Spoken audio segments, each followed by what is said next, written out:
당신은 이 세상에서 가장 존귀한 사람입니다. 우리 한 사람 한 사람들은 어떤 사람들이라고요? 존귀한 사람들입니다. 다윗은 사무엘이 죽은 이후에 가란 광야로 내려가서 그곳에 머물고 있었습니다.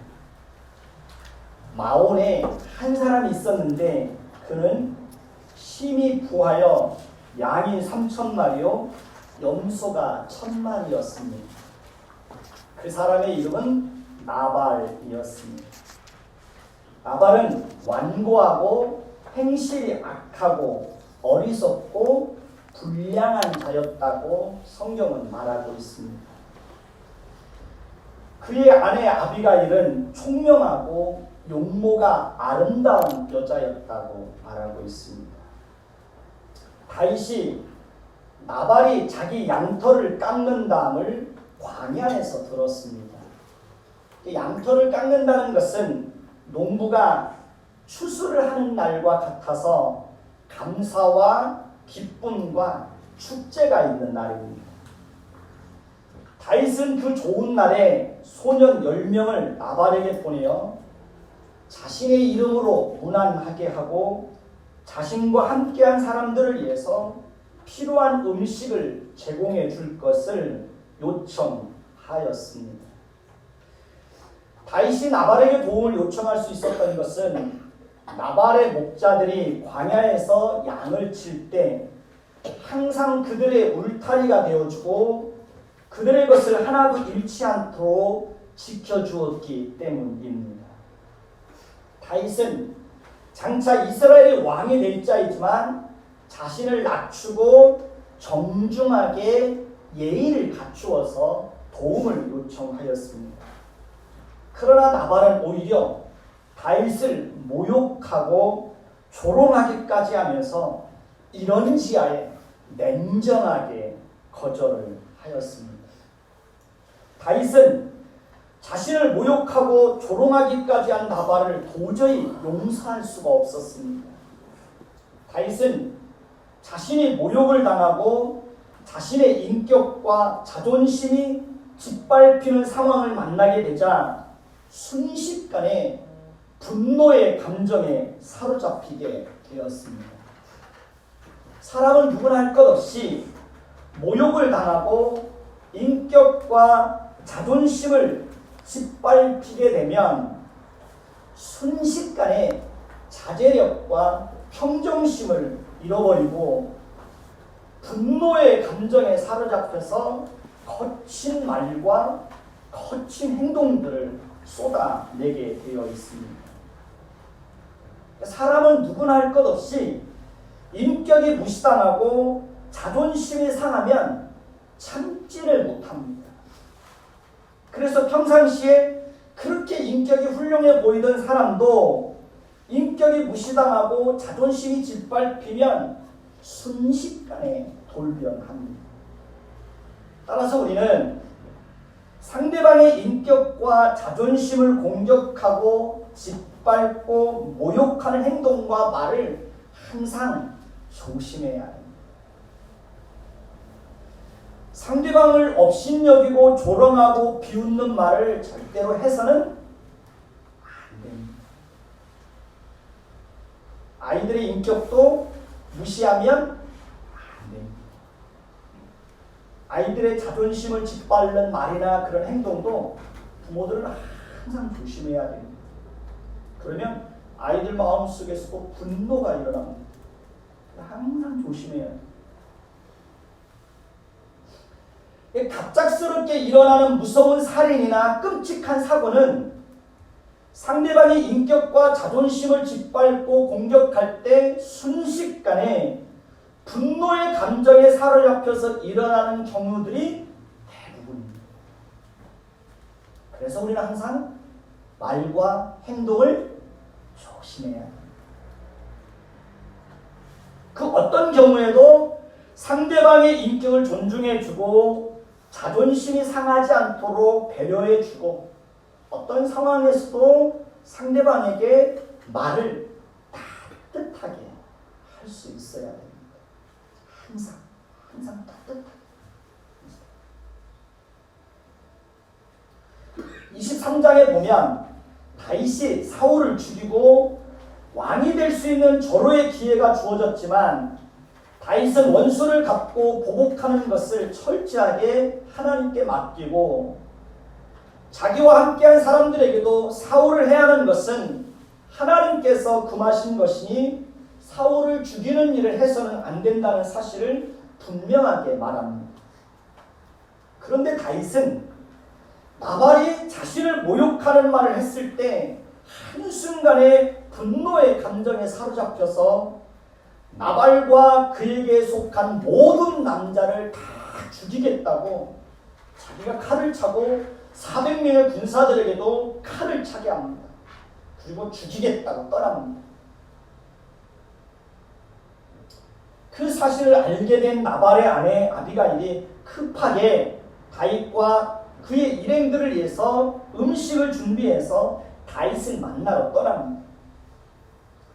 만약에 하나님께서 나발의 아내 아비가일을 다윗에게 보내서 다윗이 피 흘릴 것과 보복하는 것을 막아주지 않았다면 다윗은 그날에 나발에게 속한 모든 남자를 다 죽이고 무서운 학살을 자행했을 것입니다. 다윗은 그 사실을 통해서 자신이 피 흘릴 것과 원수를 갚고 보복하는 것을 막아주신 그 하나님께 감사와 찬송을 돌려드리는 것을 봅니다. 그리고 하나님은 다윗 대신 나발을 심판하십니다. 성경에 보면 한 열흘 후에 여호와께서 나발을 치심에 그가 죽었더라 이렇게 말씀하고 있습니다. 하나님은 이 사건을 통해서 하나님은 우리로 하여금 죄를 범하는 것과 보복하는 것을 막아주시고 대신 심판하시는 분이라는 것을 분명하게 알려주고 있습니다. 그렇습니다. 하나님은 우리로 하여금 각종 죄의 유혹과 사탄의 유혹에 넘어지지 않도록 우리를 지키시고 보호해 주시고 막아주시는 분입니다. 하나님은 우리가 원수를 갚고 보복하는 것을 막아주십니다. 우리는 누구나 할 것 없이 순식간에 무서운 죄에 빠질 수가 있습니다. 저와 여러분은 누구나 할 것 없이 그런 사실을 부정할 수 없을 것입니다. 우리는 우리의 자존심을 짓밟고 인격이 무시당하는 경험을 할 때 마음과 생각으로 얼마나 무섭고 잔인하고 끔찍한 죄를 범하는 것을 상상하는지 모릅니다. 누구나 그런 경험을 다 가지고 있을 것입니다. 월요일인가요? 며칠 전인가 치킨집을 하는 후배를 만났는데요. 그 후배가 그런 얘기를 하는 거예요. 치킨을 배달하다 보니까 자기가 자꾸 변한대요. 별 사람들을 다 만난다는 거예요. 어떤 때는 큰 차가 자기를 한쪽으로 싹 몰아가지고 정말 그 죽음의 위험을 느낄 정도로 그런 위험을 당할 때가 있대요. 그러면 정말 칼을 가슴에 품고 다니고 싶은 그런 충동이 일어난대요.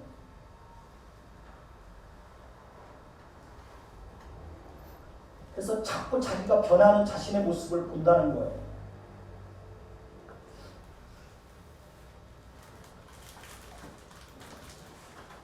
우리는 사회적으로 무서운 죄를 범하는 사람들을 비난하고 어떻게 인간의 탈을 쓰고 저런 끔찍한 죄를 범할 수 있어 라고 손가락질을 하지만 사실은 인간은 누구나 그렇게 될 수 있는 가능성이 있어요, 없어요? 가능성이 있습니다. 왜냐하면 인간의 마음속에는 누구나 할 것 없이 죄를 지으려고 하는 강력한 성향을 가지고 있기 때문에 그렇습니다. 따라서 누구든지 죄를 지으려고 하는 그 강력한 성향에 사로잡히게 되면 순식간에 무서운 범죄자로 그렇게 변할 수 있습니다. 그래서 우리는 항상 겸손해야 됩니다. 우리는 누구를 비난하기 전에 항상 우리 자신의 내면의 모습을 볼 줄 알아야 합니다. 그리고 나도 그럴 수 있는 가능성이 있다는 사실을 항상 기억하고 우리 자신뿐만 아니라 우리 자녀들이 이 세상에 살면서 각종 세상 유혹과 악하고 음란한 죄에 빠지지 않도록 하나님이 막으시고 하나님이 지키시고 하나님이 보호해 주시기를 위해서 늘 기도해야 합니다. 각종 위험과 사고를 만나지 않도록 하나님이 피할 수 있게 하시고 막아주시고 보호해 주시기를 위해서 항상 기도해야 됩니다. 사울은 다윗이 자신에게 보복할 수 있는 기회가 주어졌음에도 불구하고 보복하지 않은 사실을 알고 소리 높여 울며 자신의 행위가 잘못되었다는 사실을 인정하게 됩니다. 회개에는 세 가지 요소가 있다고 말씀을 드렸습니다. 첫째는 지적인 요소입니다. 지적인 요소는 자신이 무엇을 잘못했는지를 구체적으로 아는 겁니다. 구체적으로. 그래서 우리가 자녀들을 키울 때도요, 자녀들이 잘못한 일이 있으면 무엇을 잘못했는지를 구체적으로 알려줘야 돼요. 그리고 자기가 스스로 시인하고 인정하게끔 해야 돼요. 이 지적인 요소가 있어요. 두 번째는 감정적인 요소가 있습니다.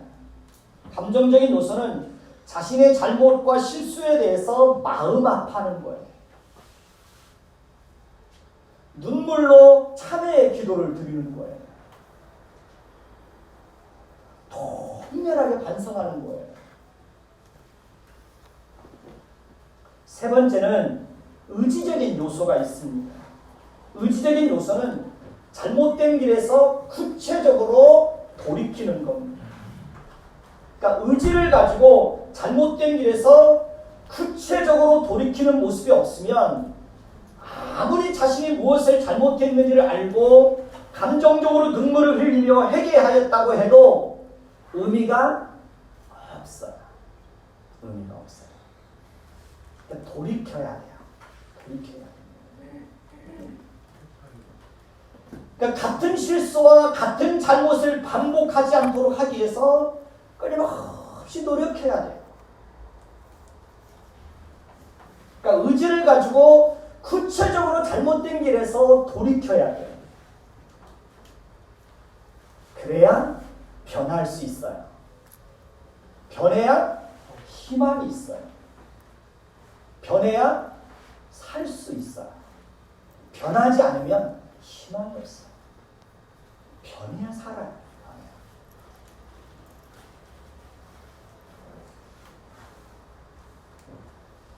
그러나 사울은 자신의 잘못을 알고 감정적으로 큰 소리를 울며 자신의 잘못을 인정하고 반성했지만 구체적으로 잘못된 길에서 돌이키려는 노력을 하지 않습니다. 사울이 잘못된 길에서 돌이키지 않았던 것은 권력에 대한 탐욕, 다윗에 대한 집착과 미움과 살인의 감정에 사로잡혀 있었기 때문에 그렇습니다.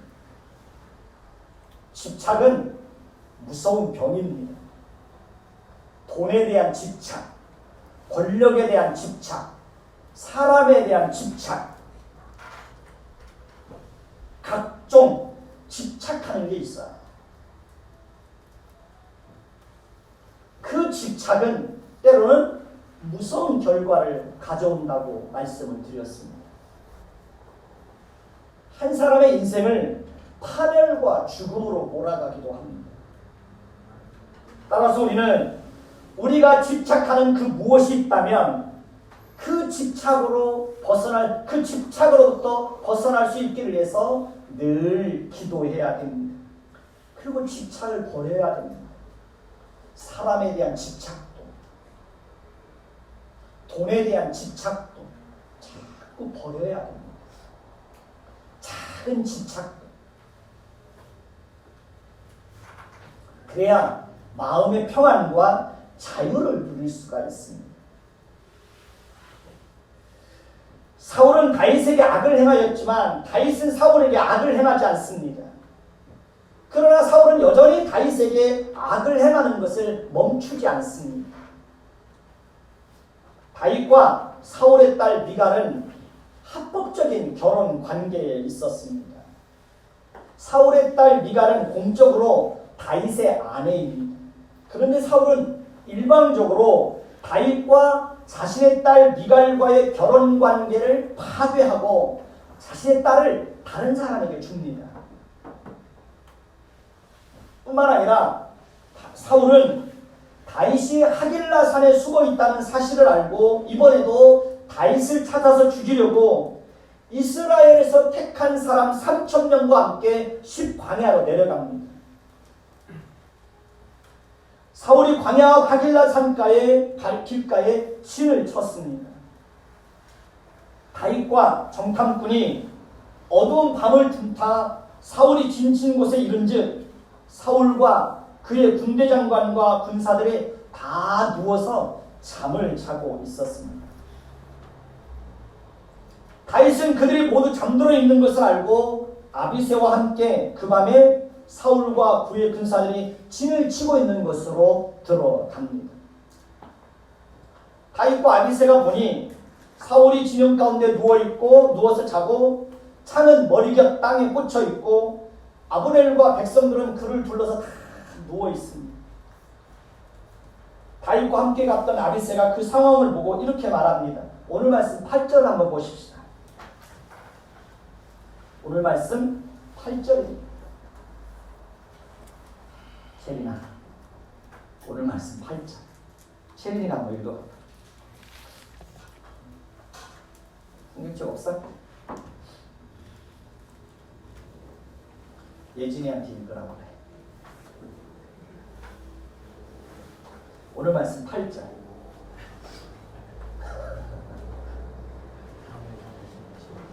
(26장 8절) 소망이가 한번 읽어봐.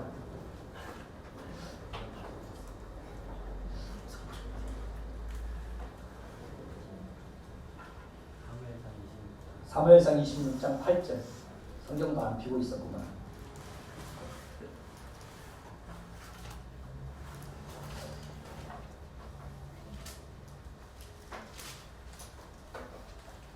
요즘에는 교회 가면요 스크린에다가 말씀을 다 띄워주니까 사람들이 성경책을 안 가지고 다닌대요. 성경을 찾는 것도 모른대요. 어느 큰 교회에서 그 기도회를 이제 다니엘 기도회라고 나는 그 프로그램을 하는데요. 매일 밤마다 많은 사람이 모이는 거예요. 근데 강사가 성경책 가져온 사람 손 들어보라니까 몇 사람밖에 안 돼요. 핸드폰 가지고 그걸로 보려고 하고 교회에서 다 보여주니까 찾는 노력을 하지 않아요. 성경 찾는 것도 몰라요. 오늘 말씀 8절을 한번 보십시다. 우리 소망이가 한번 큰 소리로 한번 읽어보세요.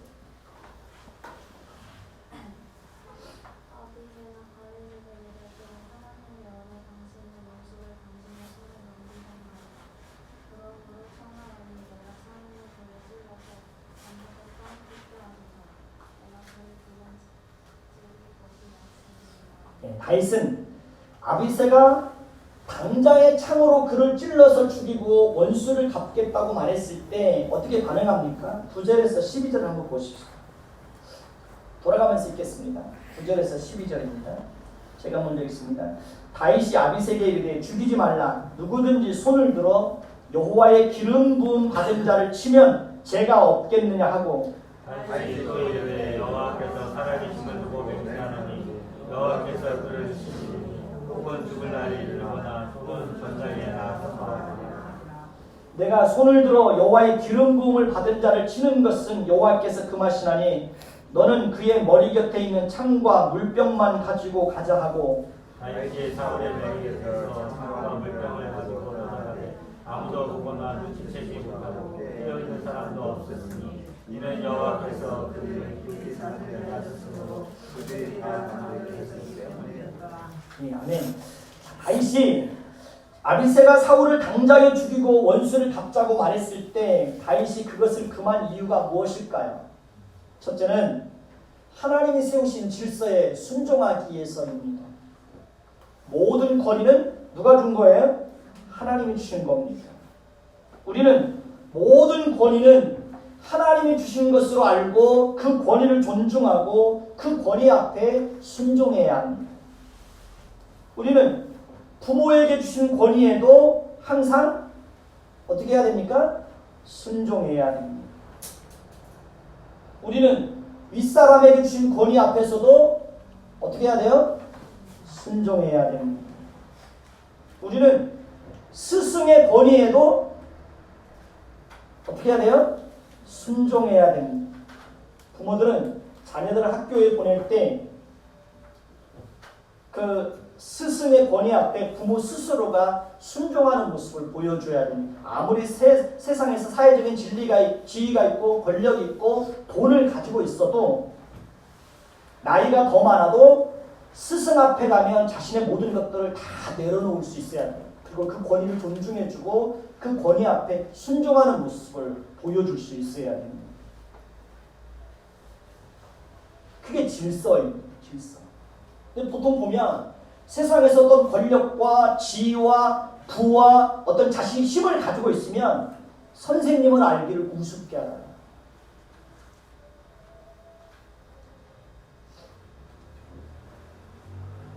그러면 안 되는 거예요. 선생님은 선생님이에요. 항상 그분들의 권위를 존중해 줘야 돼요.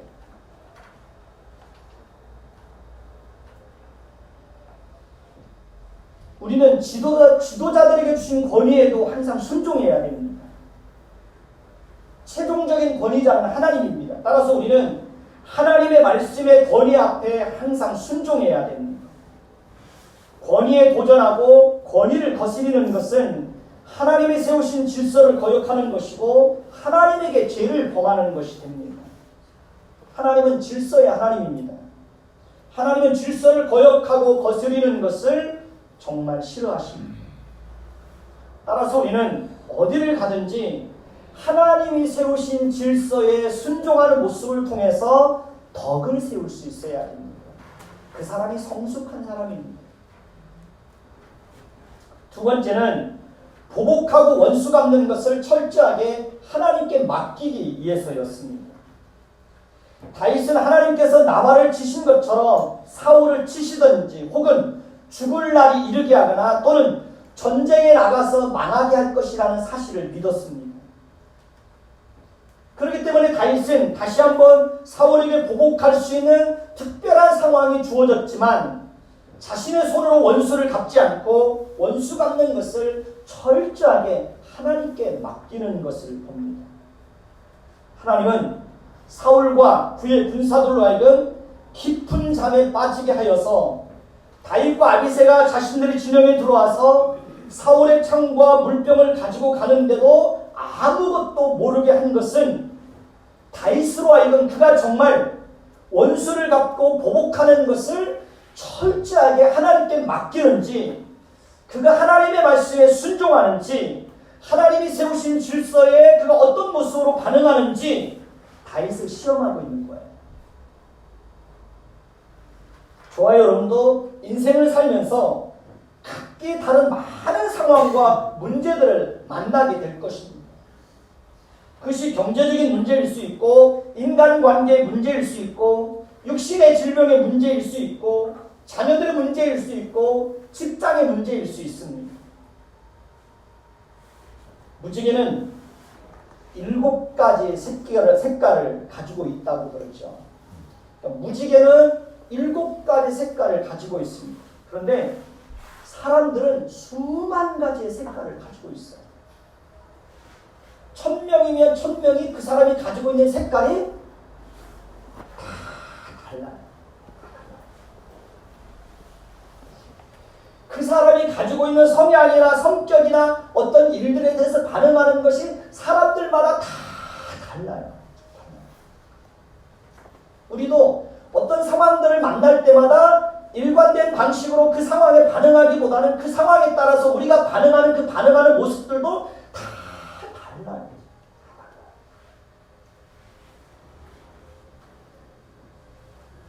그렇기 때문에 우리는 인생을 살면서 어떤 사람을 만나서 어떤 상황을 만나게 될지 아무도 몰라요. 자식도 여럿을 키워보면 다 달라요. 성향도 다르고 성품도 다르고 좋아하는 것도 다르고 다 달라요. 형제들도 다 달라요.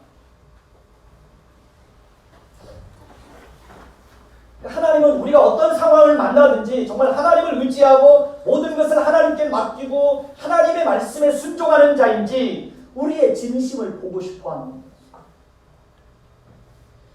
우리를 정말 힘들게 하는 사람이 어려운 일을 만났을 때 우리가 그 사람에게 선을 행하는지 아니면 악을 행하는지 하나님은 우리의 태도를 보고 싶어 하십니다. 우리는 다윗처럼 보복하는 것을 철저하게 하나님께 맡길 수 있어야 합니다. 보복하고 원수를 갚는 것은 누구의 영역일까요? 보복하고 원수 갚는 것은 누구의 영역일까요? 하나님의 영역입니다. 그것은 우리의 영역이 아닙니다. 다윗은 하나님의 영역을 침범하지 않아요. 여호와의 기름 부음을 받은 자를 치는 것은 자신의 영역이 아니고 누구의 영역이에요? 하나님의 영역이에요. 그러니까 하나님이 세우셨으니 그가 하나님께서 주신 권위를 악하게 사용하면 바르게 사용하지 않으면 하나님이 그를 치실 거예요. 하나님이 주신 권위를 악하게 사용하면 때가 되면 하나님께서 그의 생명을 취하실 거예요. 아니면 죽을 날이 이르러서 죽게 하실 거예요. 아니면 하나님께서 그를 징계하여 잘못된 길에서 돌이키게 하실 겁니다. 그 모든 영역은 누구의 영역이에요? 하나님의 영역이에요. 하나님이 하실 일이지 내가 어떻게 할 수 있는 영역이 아닙니다.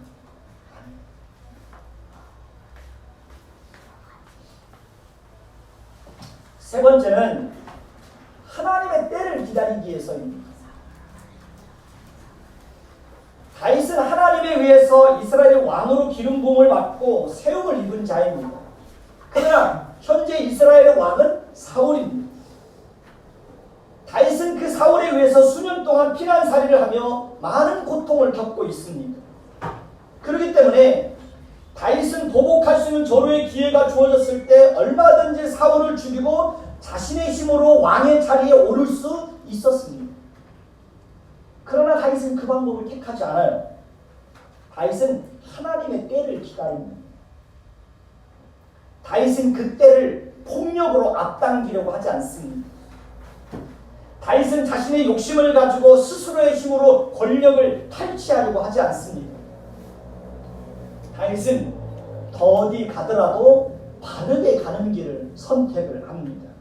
한번 따라해서 봅시다. 더디 가도 바르게 가자. 다시 한번 더디 가도 바르게 가자. 더디 가더라도 어떻게 가야 돼요? 바르게 가야 돼요.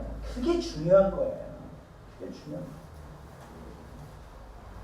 제가 목회를 하면서 제 마음속에 다짐했던 게 뭐냐면 더디 가도 바르게 가자. 바르게 가자. 바르게 가자. 빨리 가는 게 중요한 게 아니에요. 더디 가더라도 바르게 가는 게 중요한 것이고 그렇게 가는 것이 가치 있는 거예요. 세상은 빨리 가는 것이 더 중요하다고 생각해요. 그래서 불법과 편법을 동원하는 거예요. 그러니까 어떤 결과를 만들어내느냐가 중요한 것이 아니라 내가 어떻게 가느냐의 그 과정이 다르냐, 그게 더 중요한 거예요.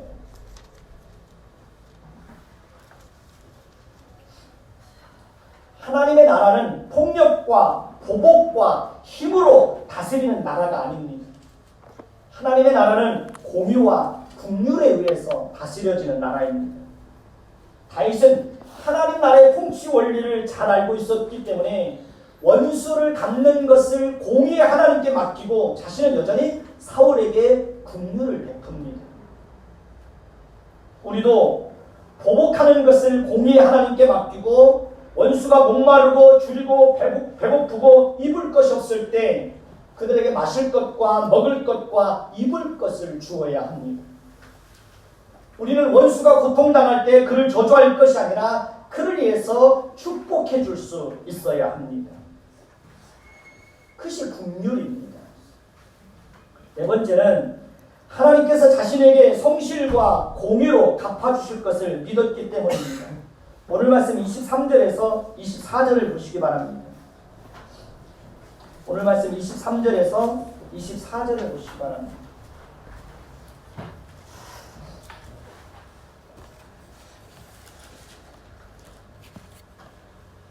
23절 제가 읽습니다.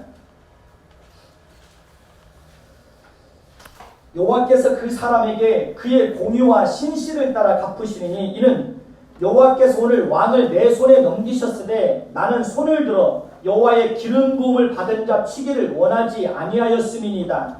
오늘 왕의 생명을 내가 중히 여긴 것 같이 내 생명을 여호와께서 중히 여기셔서 모든 환난에서 나를 구하여 내 길을 방하나이다. 사울이 다윗에게 이르되 내 아들 다윗아 내가 내게 복이 있을지로다.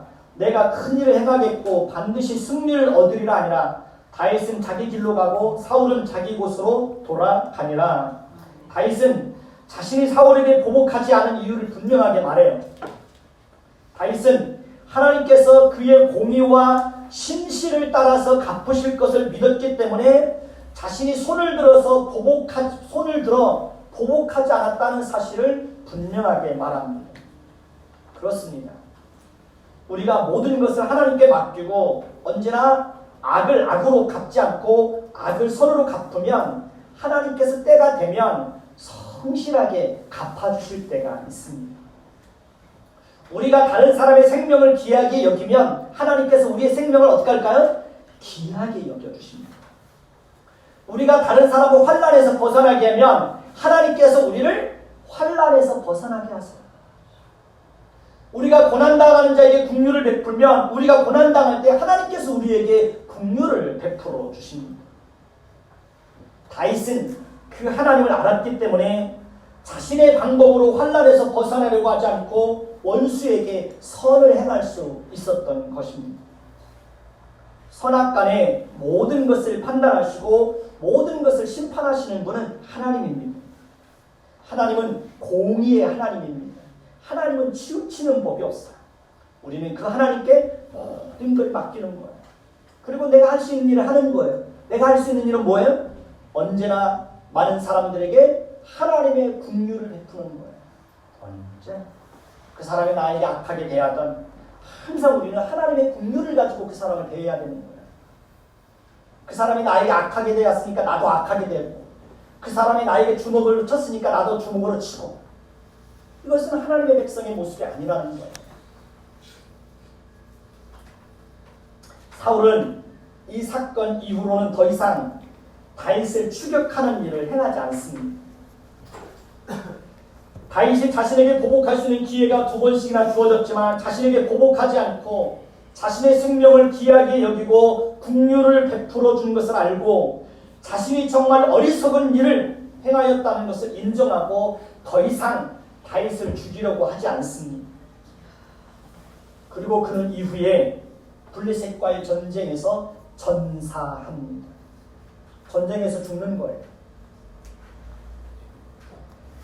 다윗이 보복하는 것을 철저하게 하나님께 맡겼을 때 하나님께서 친히 보복하시고 하나님이 친히 원수를 갚는 거예요.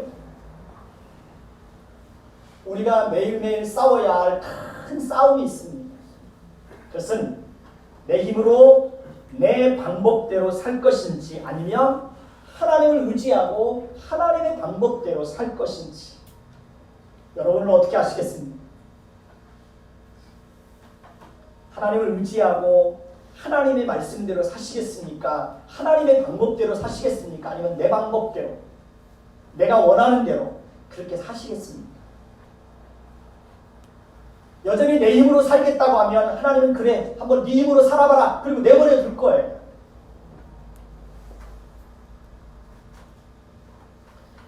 내 힘으로 살겠다고 하면 그래 네 인생 네가 한번 책임져 봐 그러나 우리가 하나님을 의지하고 그분의 방법을 따라 살고 그분의 말씀을 따라서 살면 내 인생은 하나님이 책임지는 거예요. 여러분 스스로가 여러분의 인생을 책임지는 것과 하나님이 우리의 인생을 책임지는 것과 어떤 인생이 더 복이 있겠습니까? 하나님이 우리의 인생을 책임질 때 우리의 인생은 더 복이 있고 가치 있는 인생으로 변하는 거예요. 그러니 여러분들의 인생을 하나님께 맡기십시오. 내 인생은 내 것이라고 막 살면 안 돼요? 돼요? 안 되는 거예요. 내 인생은 하나님의 것이에요. 그러니까 그분의 뜻을 따라서 살아가는 거예요. 그것이 복이 있어요. 기도하겠습니다. 하나님, 우리는 어떤 상황을 만날지라도 그 상황 속에서 악하게 반응할 것인지 선하게 반응할 것인지 악한 본성을 드러낼 것인지 하나님의 성품을 드러낼 것인지 우리는 선택해야 됩니다. 그때 하나님께서 우리에게 은혜를 주셔서 악하게 반응하지 않도록 악한 성품을 드러내지 않도록 하나님께서 우리를 막아주시고 지켜주시고 보호해주시고 어떤 상황 속에서도 선하게 반응할 수 있도록 어떤 상황 속에서도 하나님의 성품을 드러내는 자로 살아갈 수 있도록 우리 인생 가운데 하나님이 함께하여 주시기를 간절히 소원합니다. 다윗이 보복하고 원수를 갚고 피 흘리는 것을 막아주셨던 것처럼 우리가 인생을 살아가면서 많은 상황들을 만날 텐데 그때에 그 순간순간 우리가 분노의 감정에 사로잡혀서 우리의 악한 본성을 그대로 드러내는 것이 아니라 정말 하나님이 그 모든 상황들 속에서 우리를 막아주셔서 언제나 한결같이 하나님 백성된 자의 모습으로 살아갈 수 있도록 은혜를 베풀어 주옵소서. 감당할 수 없는 죄악 가운데 빠지지 않도록 우리를 막아주시옵소서. 그래서 이 땅에서 살아가는 동안 늘 거룩하고 정직한 모습으로 우리의 인생을 살아가게 하옵소서. 예수 그리스도의 이름으로 감사하며 기도드립니다. 아멘.